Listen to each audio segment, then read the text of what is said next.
संयुक्त अरब अमीरात ने ईरान पर गुप्त सैन्य हमले किए हैं।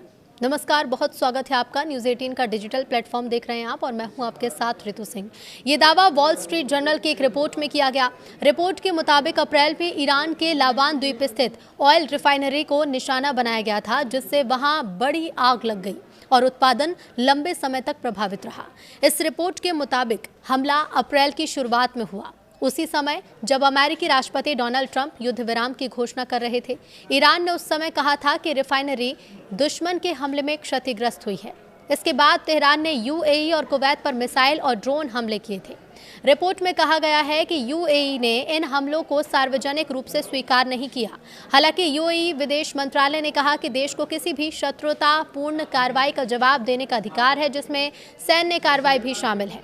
रिपोर्ट के मुताबिक अमेरिका इस हमले से नाराज नहीं था, क्योंकि उस समय युद्ध विराम पूरी तरह से लागू नहीं हुआ था। इसी बीच अमेरिकी राष्ट्रपति डोनाल्ड ट्रंप ने ईरानी नेतृत्व को बेईमान बताया और कहा कि ईरानी नेता बार बार अपनी बात बदलते हैं और बातचीत को लंबा खींचते हैं। ट्रंप ने आरोप लगाया कि जिन दस्तावेजों को पहुंचने में 20 मिनट लगने चाहिए, उन्हें ईरान 5 दिन बाद भेजता है। अमेरिका और ईरान के बीच शांति वार्ता कई बड़े विवादित मुद्दों में उलझी हुई है। हॉर्मुज स्ट्रेट, ईरानी जहाजों की अमेरिकी नाकेबंदी, परमाणु कार्यक्रम, प्रतिबंधों में राहत और बैलिस्टिक मिसाइल जैसे मुद्दों पर दोनों देशों के बीच मतभेद बने हुए हैं। पिछले 24 घंटे में अब तक क्या कुछ हुआ है, 5 बड़े अपडेट्स आपको बताते हैं। ट्रंप ने ईरान का शांति प्रस्ताव ठुकरा दिया है।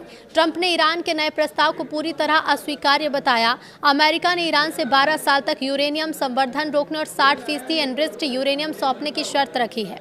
दूसरा, तेल की कीमतों में बड़ा उछाल। अमेरिका ईरान तनाव बढ़ने के बाद ब्रेंट क्रूड $104 प्रति बैरल के पार पहुंच गया।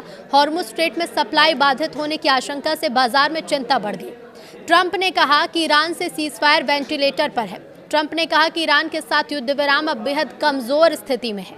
उन्होंने ईरानी प्रस्ताव को कूड़ा बताते हुए कहा कि अमेरिका पूर्ण जीत चाहता है। साथ ही हॉर्मुज में तनाव और बढ़ गया है।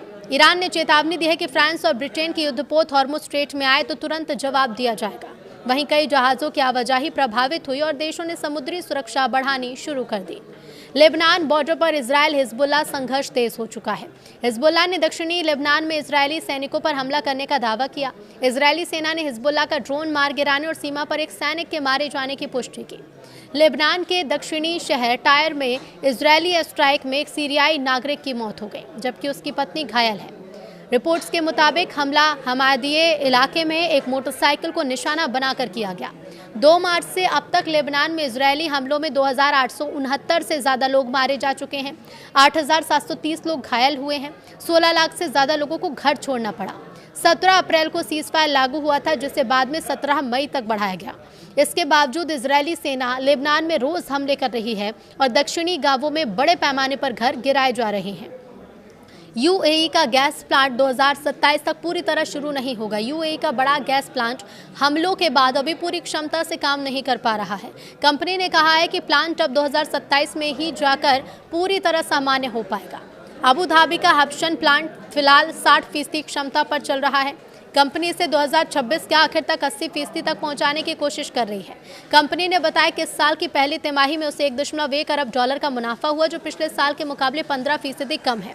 रिपोर्ट्स के मुताबिक युद्ध के दौरान ईरान ने इस प्लांट पर कई बार हमला हुआ। मिसाइल और ड्रोन रोकने के दौरान मलबा प्लांट पर गिरा, जिससे आग लगी और कम से कम 3 बार काम रोकना पड़ा। हिजबुल्लाह हथियार छोड़ना इसराइल से बातचीत का हिस्सा नहीं है। हिजबुल्लाह प्रमुख नईम कासिम ने कहा कि संगठन के हथियारों का मुद्दा इजरायल के साथ बातचीत का हिस्सा नहीं है। ये लेबनान का अपना अंदरूनी मामला है। एक भाषण में कासिम ने कहा कि हम पीछे नहीं हटेंगे, इजरायल के लिए हालात मुश्किल बना देंगे। उन्होंने कहा कि हिजबुल्लाह लेबनान सरकार के साथ मिलकर 5 बड़े मुद्दों पर काम करेगा, जिसमें इजरायली हमले रुकवाना, कब्जे वाले इलाकों से इजरायली सेना हटाना, कैदियों की रिहाई, दक्षिण लेबनान में लोगों की वापसी और दोबारा निर्माण शामिल है। जब ये 5 मुद्दे पूरे हो जाएंगे, तब लेबनान अपनी सुरक्षा नीति खुद तय करेगा। पाकिस्तान रूस से तेल आयात बढ़ाएगा। रूस की सरकारी न्यूज़ एजेंसी ने पाकिस्तान के राजदूत फैसल नियाज तिरमिजी के हवाले से बताया कि पाकिस्तान हॉर्मुज स्ट्रेट संकट के दौरान रूस से तेल आयात बढ़ाने की योजना बना रहा है। हालांकि पाकिस्तान सरकार की तरफ से अभी तक इस पर आधिकारिक पुष्टि नहीं हुई। इसी बीच अप्रैल में रूस की ऊर्जा निर्यात से कमाई पिछले महीने के मुकाबले 4% बढ़कर रोजाना 8,200 करोड़ यानी 73.3 करोड़ यूरो पहुँच गई है, जो 2.5 साल का सबसे ऊँचा स्तर मानी जाती है। अमेरिका और ईरान के बीच तनाव कम होने के संकेत नहीं मिलने से यूरोपीय शेयर बाजार में मंगलवार को बड़ी गिरावट आई। तेल कीमतों में तेजी और शांति वार्ता पर अनिश्चितता से निवेशकों की चिंता बढ़ा दी।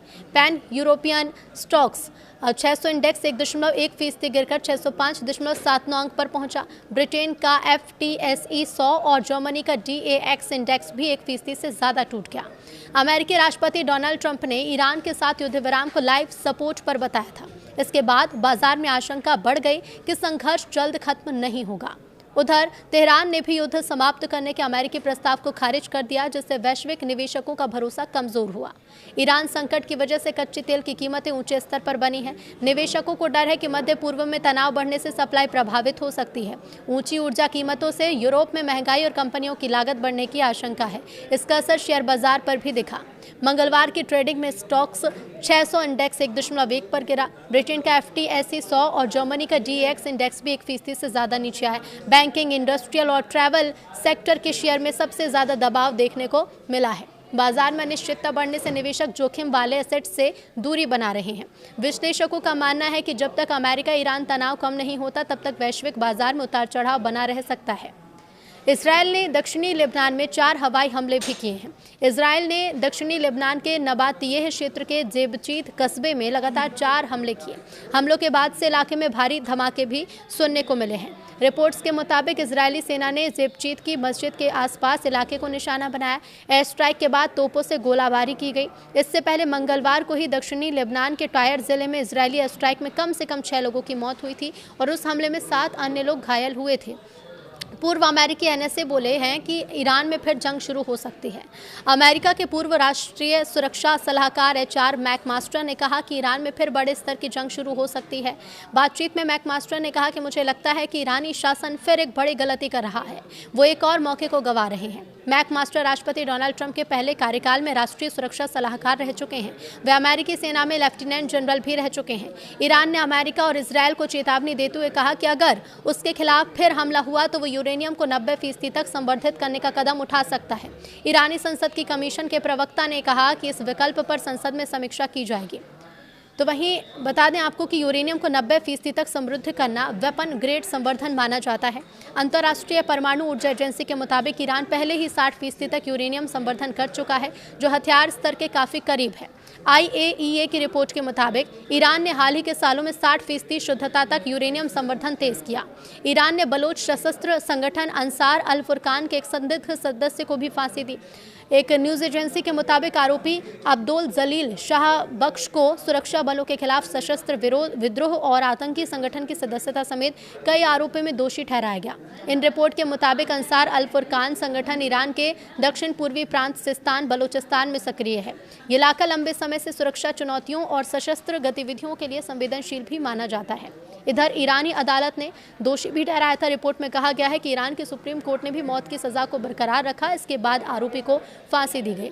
ईरान सिस्तान बलूचिस्तान प्रांत में सक्रिय सशस्त्र संगठनों के खिलाफ पहले भी कई बार अभियान चला चुका है। तेहरान अक्सर इन संगठनों पर सुरक्षा बलों और सरकारी प्रतिष्ठानों को निशाना बनाने के आरोप भी लगाता रहा है। ईरान युद्ध और हॉर्मुज संकट के बाद अमेरिका में पेट्रोल डीजल की कीमतें बढ़ी हैं और इसे देखते हुए राष्ट्रपति ट्रंप ने फेडरल गैस टैक्स अस्थायी रूप से घटाने या रोकने का समर्थन भी किया है।